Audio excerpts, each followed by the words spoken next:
নিষিদ্ধ প্লাস্টিক ব্যবহারকারীদের বিরুদ্ধে এবার ব্যবস্থা গ্রহণ করতে অভিযানে নামল দুর্গাপুর মহকুমা প্রশাসন, দুর্গাপুর নগর নিগম ও দূষণ নিয়ন্ত্রণ পর্ষদ।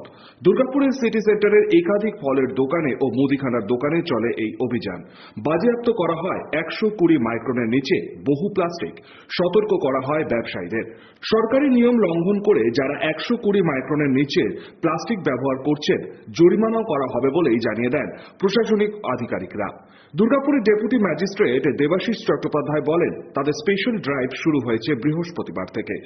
দুর্গাপুর মহকুমা প্রশাসন, দূষণ নিয়ন্ত্রণ পর্ষদ ও দুর্গাপুর নগর নিগমকে সাথে নিয়ে 120 মাইক্রনের নিচে প্লাস্টিক ব্যবহার করার অভিযোগ তাদের কাছে আসছিল বহুদিন ধরেই। সেই অভিযোগের ভিত্তিতেই এই স্পেশাল ড্রাইভ।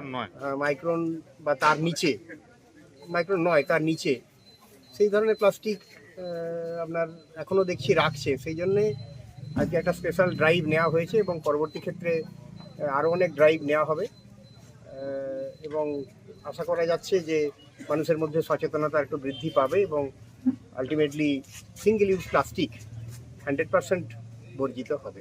ব্যবসায়ী সুশীল রক্ষিত জানান, 120 মাইক্রন লেখায় প্লাস্টিক তারা কিনে আনছেন, কিন্তু অভিযানের সময় তাদেরকে বলা হচ্ছে এই প্লাস্টিকগুলি 120 মাইক্রনের নয়। তারা প্রতারণার শিকার হচ্ছে বলেই সাফ দাবি।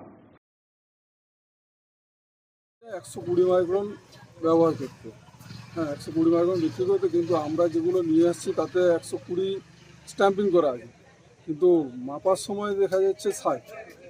সেই মাপার যন্ত্র তো আপনাদের কাছে নেই? আমাদের কাছে মাপার যন্ত্র নেই, আমরা ওইভাবেই বাজার থেকে 120 দেখে নিয়ে আসছি, কিন্তু এখানে তো আমাদের কিছু করার নেই। ওটা যদি 60 এসে যায়, আগামী দিনেও নিষিদ্ধ প্লাস্টিক ব্যবহারকারীদের বিরুদ্ধে এই অভিযান চলবে বলেই সাফ জানিয়ে দেয় প্রশাসনিক আধিকারিকরা।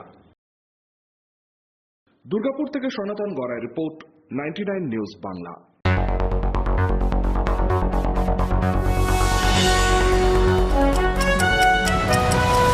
আপনারা দেখছেন 99 নিউজ বাংলা। বদলাবো আমরা।